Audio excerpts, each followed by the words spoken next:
Nie chcesz przeoczyć żadnego wideo? Subskrybuj kanał i kliknij dzwoneczek. Dzień dobry, witam Państwa. Ja się nazywam Kacper Musialik i zapraszam na kolejne wideo z serii Środa z Fusion 360 Tips and Tricks. W dzisiejszym wideo chciałbym Państwu zaprezentować możliwości zakładki Inspect w Fusion 360, przede wszystkim tutaj w zakładce Manufacture, czyli opcje, które dostępne są w tej zakładce w środowisku do programowania maszyn CNC. Zakładka Inspect, czy też w polskiej wersji językowej zakładka Zmierz, ma tutaj kilka funkcjonalności, które mogą być przydatne w codziennej pracy.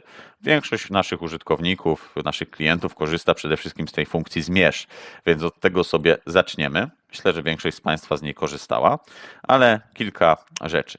Po pierwsze, do czego ona służy? No, do mierzenia, tak? Jestem w stanie sobie wybrać tutaj w filtrze, czy chcę wybierać powierzchnię, krawędzie, czy punkty. Mogę też włączyć filtr wyboru całej bryły, tak? Czyli mogę wybrać całą bryłę. No za dużo mi tutaj to nie powiedziało, więc przejdziemy sobie na powierzchnię, krawędzie i punkty. No i na przykład kliknę sobie tą powierzchnię. Dostaję dwie informacje w zamian. Powierzchnię w milimetrach kwadratowych tej klikniętej powierzchni oraz długość krawędzi, która jakby obwiedni. Mogę kliknąć drugą powierzchnię i proszę zobaczyć, że teraz dołączył się tutaj wybór numer 2, który dotyczy górnej powierzchni, ale mam też rezultat, czyli odległość pomiędzy tymi powierzchniami, ewentualny kąt, jeżeli taki by występował. Jeżeli skończyłem ten pomiar, a chcę zmierzyć coś innego, mogę tutaj kliknąć w Clear Selection i jakby mogę to wszystko zrobić od początku. Proszę zobaczyć, wybiorę tą samą powierzchnię, ale tym razem wybiorę tutaj tą powierzchnię. I tutaj zamiast odległości pojawił nam się kąt.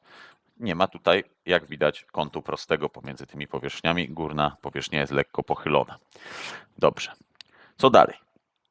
Jest tutaj taka opcja, o której mało osób wie, mało osób z niej korzysta, która pozwala nam włączyć tak zwane snap points, czyli punkty charakterystyczne. Proszę zobaczyć, że jak najadę na tą powierzchnię, to pojawiają się takie punkty charakterystyczne. Jednak jak ruszam kursorem, no to wszystko tutaj miga.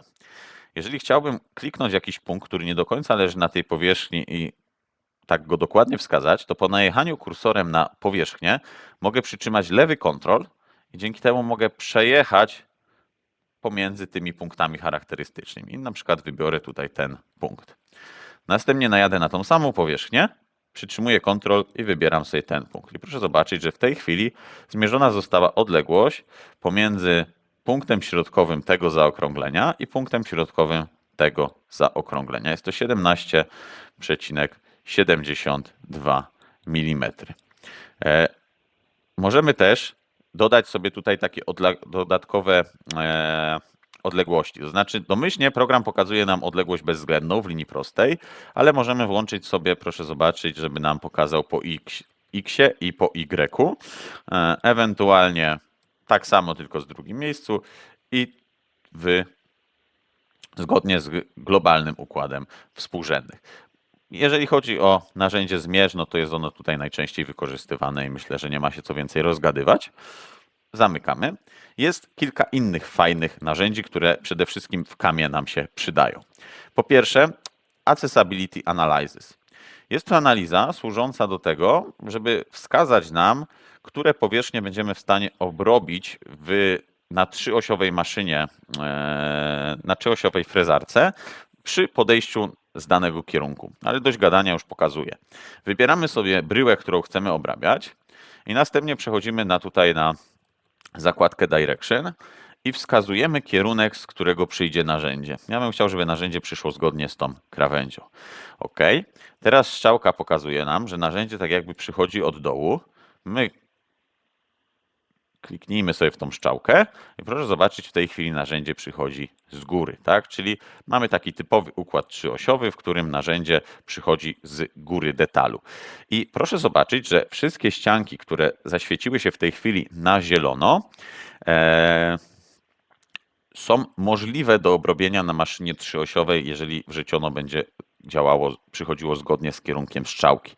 Wszystkie powierzchnie czerwone są niemożliwe i tutaj specjalnie sobie pod ten przykład zedytowałem trochę ten model i zrobiłem takie podcięcia. Proszę zobaczyć, że tutaj ta ścianka jest podcięta, tak? Zresztą na pomiarze to było widać.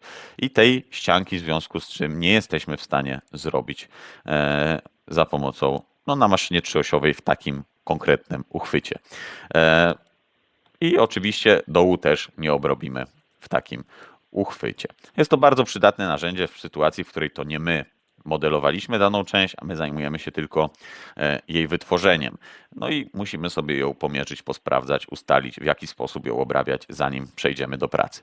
Można tu kliknąć Cancel, ale można kliknąć też OK. I to, co często gdzieś tam widuję na szkoleniach u kursantów, że w momencie, jak klikną sobie OK, to nie wiedzą, dlaczego to im się dalej świeci i potrafią tak pracować później przez dobre kilka minut, zanim zapytają, co jest nie tak.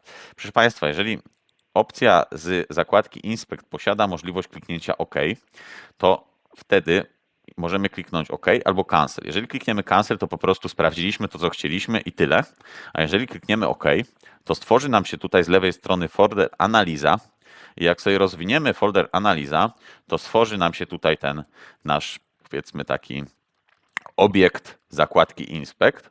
No i co my możemy zrobić? Możemy w niego kliknąć 2 razy w celu zedytowania tego, co się tu wyświetla. Na przykład, proszę zobaczyć, że ja teraz wybiorę sobie kierunek zgodny z tą krawędzią, obrócę strzałkę i wygląda to w ogóle dużo bardziej ciekawie, tak? Bo pod kątem w tej chwili wrzeciono przychodzi, w związku z czym te ścianki są możliwe do obrobienia, ale te już nie. Ale co więcej, jak kliknę OK, to ten obiekt tutaj zakładki Inspect w sekcji Analiza ma oczko. Jeżeli chcę go w tej chwili nie widzieć, to po prostu klikam albo odklikuję to wyświetlanie, no tylko nie za dużo razy, bo wchodzimy w edycję. Czyli w tej chwili, w każdej chwili mogę wrócić do tego widoku, ale jak go nie potrzebuję, to wyłączam widoczność. Kolejna bardzo fajna funkcja to Minimum Radius Analysis. No, w naszym modelu są jakieś zaokrąglenia, chcielibyśmy ustalić, jakiej wielkości narzędzie jest w stanie obrobić konkretne zaokrąglenia w naszym detalu. Chodzi tutaj przede wszystkim o wewnętrzne wyokrąglenia, które oczywiście narzędzie musi mieć promień mniejszy niż dane zaokrąglenie. Klikam sobie w body, które chcę analizować i klikam, że maksymalne narzędzie, jakie posiadam, to jest tam z promieniem 25 mm. To nie jest kluczowe. Najważniejszy jest ten suwak tutaj. Proszę zobaczyć, że im bardziej jadę sobie w prawo, tym zwiększam minimalny promień mojego narzędzia, a na ekranie coraz więcej łuków świeci się na czerwono. No i proszę zobaczyć, jadę i czekam, aż pierwszy łuk zmieni się na czerwony. O, w tym momencie tutaj ten łuk zmienił się na czerwono. Jestem przy promieniu 3,125, zjadę trochę w dół, 2,5 nie ma. Czyli zakładam, że ten promień ma około 3 mm tutaj. Tak, mogę to później za pomocą narzędzia Measure zmierzyć dokładnie, ale to już dla mnie jest informacja, że na przykład nasz frez Fi 5 mm jest w stanie wykończyć nam wszystkie zaokrąglenia w tym modelu. Idąc sobie dalej, proszę zobaczyć, że tutaj też jest to zaokrąglenie mniejsze niż to zaokrąglenie. Jak przesunę suwak trochę dalej, widzę, że przy 5 i 6 już się nie da, a zobaczmy, czy 5 i 2. Mogę oczywiście wpisać z palca jakąś wartość. Przy 5 i 2 się też już ten promień jest niemożliwy do obrobienia. W związku z czym prawdopodobnie jest to promień 5. W ten sposób można sobie znowuż, jeżeli to nie my projektowaliśmy dany detal, tylko dostaliśmy go do obróbki, można sobie taką analizę przeprowadzić i zamiast każdy promień z osobna mierzyć, to takim narzędziem jakby wszystkie ogarnąć na 3-4. OK. Mogę oczywiście tak samo kliknąć OK i Cancel. Jeżeli kliknąłem OK, to pojawia mi się to tutaj w tym miejscu. Kolejne ciekawe narzędzie to analiza przekroju, czyli po prostu zrobienie przekroju naszej bryły. Może wejdę jeszcze raz. OK. Wybieram sobie jakąś powierzchnię w modelu, na przykład tą, no i abstrahując od tego, jakie opcje są dostępne tutaj z tego menu, ja bardzo lubię to interaktywne menu, czyli mam strzałkę, za pomocą której mogę sobie tą powierzchnię ustawić w odpowiednim miejscu, na przykład zobaczyć, jaka jest głębokość otworów, ale mogę też tutaj tą powierzchnią w dwóch płaszczyznach sobie kręcić, więc jestem w stanie ją ustawić w każdy możliwy sposób. Mam tutaj też opcję flip, jeżeli bym chciał popatrzeć na ten mój przekrój z drugiej strony i znowuż, jeżeli kliknę OK, to ten przekrój mi tutaj pozostanie. Jest oczywiście możliwość kliknięcia oczka i odklikania w celu włączenia i wyłączenia tego przekroju. Bardzo to lubię, bo zawsze, jeżeli ustawię sobie przekrój w jakimś specyficznym ułożeniu, to zawsze mogę wrócić do tego widoku. Wspomniałem tutaj o sprawdzeniu sobie głębokości otworów i jest jeszcze jedno może narzędzie, nie z karty Inspect, które jest w stanie nam w tym pomóc. Proszę zobaczyć, zaprogramujemy sobie tutaj szybko operację wiercenia, czyli weźmy drill, bodajże 9 mm, jest tutaj średnica otworu select i wybiorę sobie tutaj, niech będzie ten otwór. OK.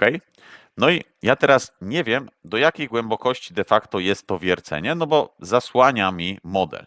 Mógłbym oczywiście zrobić analizę tutaj przekroju, ale jest też inna opcja. Można w ustawieniach Display Settings, tutaj na dole, wybrać sobie Visual Style i przełączyć się na chwilę na wyświetlanie wireframe.